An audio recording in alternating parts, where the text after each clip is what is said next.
Atualmente temos muitos celulares com desempenho absurdo, só que grande parte deles tem um problema. Ou é caro demais, ou esquenta que nem fogão, ou a otimização, é maravilhosa. Então por isso eu separei os melhores celulares para jogos com foco em custo-benefício. Mas antes de começar, eu vou deixar bem claro que todos os celulares da lista serão dos mais baratos até os mais caros, beleza? E também que eu vou deixar o link de todos eles na descrição. Então vamos começar logo, vai!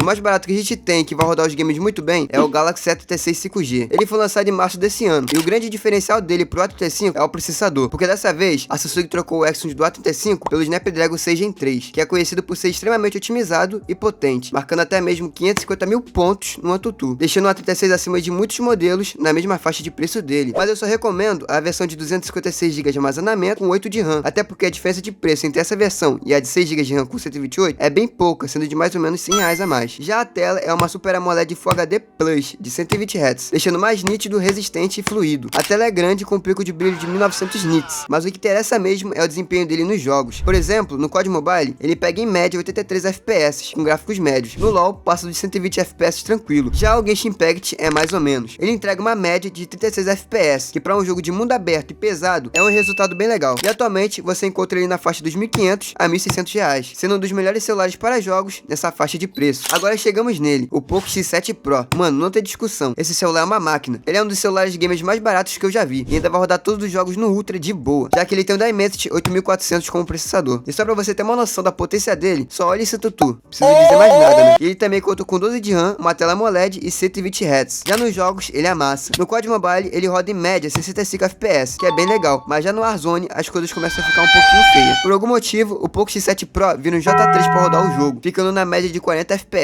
Mas isso só ocorre porque o Warzone fica muito mal otimizado na linha Poco. No Genshin Impact, com os gráficos no muito alto, ele ficou com uma média de 60 a 70 FPS. Delta Force e Blood Strike chegam nos 125 FPS bem tranquilinho, e o Fortnite a 65. E mesmo com esses desempenhos absurdos, ainda consegue ser muito barato, estando atualmente na faixa dos 1.900 a R$2.000, sendo um dos melhores celulares gamers que eu recomendo você comprar. No top 3, eu tenho que confessar que foi difícil achar um celular que fosse mais potente que o Poco X7 Pro e que também fosse barato, mas eu achei o A56 5G e o S24 FE. Mas em questão de custo-benefício para jogos, o A56 5G leva melhor. Ele possui o Exynos 1580 como processador, e já vou deixando bem claro que não estamos em 2019. Não, mentira! Hoje em dia, os Exynos da Samsung evoluíram bastante, e para vocês verem na prática, olha esses desempenhos. Genshin Impact roda a 50 FPS, sendo bem estáveis. Blood Strike e Delta Force consegue rodar 120 FPS tranquilaço, e o COD fica nos 65 FPS. Já na tela, ele amassa, tendo uma tela de 120 Hz Super AMOLED e uma proteção Gorilla Glass Victus Plus. É um nome grande, mas isso só mostra que ele é super resistente e mais um pouco por causa do Plus. Tem 8 GB de RAM e 256 GB de armazenamento, e de bônus ele tem câmeras impressionantes. Agora de top 2, não tem como deixar o Poco F7 de lado. Mano, que celular. Só por esse design já tá valendo o preço. Olha essa geometria. Aliás, esse é um design totalmente diferente dos seus antecessores. O que impressiona também é a tela dele, que é um OLED de 120 Hz com 6,83 polegadas, que já é maior do que a média. Mas no brilho ele deixa um pouco a desejar. Não é ruim, mas sobre aquele sol de 40 graus, pra você o celular ligado vai estar desligado. Mas por causa da tela OLED, isso acaba talvez nem interferindo muito. Foi o que você estaria fazendo no meio do deserto, no sol de 40 graus, jogando Roblox. Rapaziada, calma aí, eu só tô aqui pra avisar que teve um erro aí. Na verdade, o pico de brilho dele é muito alto e bom, sendo de 1500 nits. Eu tava vendo uma matéria e achei que era de 900. Então se esse era o problema, agora não é mais. Ou seja, ele é uma obra de arte. Mas vamos voltar pro vídeo, vai. Falando em Roblox, já vamos pular pro processador, que é simplesmente o Snapdragon 8S Gen 4. Meus amigos, que processador. Você com certeza vai rodar qualquer jogo pesado no talo com FPS bem alto. Mas com isso ele acaba tendo dois problemas. O primeiro é que ele esquenta um pouquinho dependendo do jogo, mas ele não vai te interferir muito, até porque ele tem uma bateria de 6.500 mAh e tem um Game Turbo, que dá uma otimizada bem legal. E o outro problema dele é as câmeras, e já vou deixando bem claro, a linha Poco não é feita para tirar fotos. Elas vão ter um resultado bom, mas não é grandes coisas. Mas se seu foco for mesmo jogos, ele é o melhor, principalmente na faixa que ele tá, que é de 2.900 a R$3.000. Mas ainda é possível você encontrar ele em preços muito mais baixos, como de 2.600 a 2.800. E ele tá sendo tão sucesso que tá muito difícil achar ele no Brasil, mas mesmo se eu achasse ele por 3.200, ele ainda continuaria valendo muito a pena.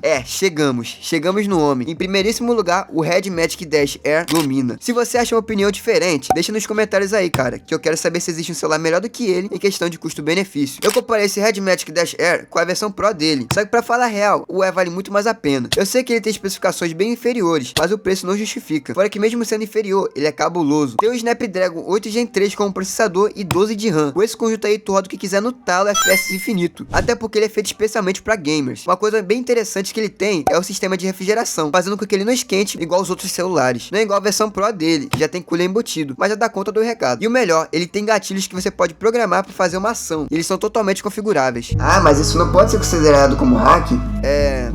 Não vou entrar em detalhes. O que você precisa saber é que esse sistema é muito legal. Ele tem uma tela AMOLED de 120 Hz, 5G e carregamento de 80 watts, com uma bateria de 6.000 mAh. Mas igual o Poco F7, as câmeras dele não são grandes coisas, mas já dá pra tirar fotos bem legais. Já o preço dele varia muito, tendo uma média de 4.000 a 5.000. Mas se passar disso, eu já não recomendo. Aí seria melhor você pegar a versão Pro dele, que fica em torno de 5.500 a 6.000. E é isso. Essa é a minha lista dos melhores celulares para jogos para se comprar nesse finalzinho de ano. Se você puder dar uma força dando um like, se inscrevendo ou comentando, eu agradeço demais. Isso me ajuda muito. E só vou relembrar de novo que o link de todos esses celulares que eu citei vão estar tudo na descrição. E pode ficar tranquilo, que eu só vou botar link dos lugares mais confiáveis e baratos. Valeu, até a próxima.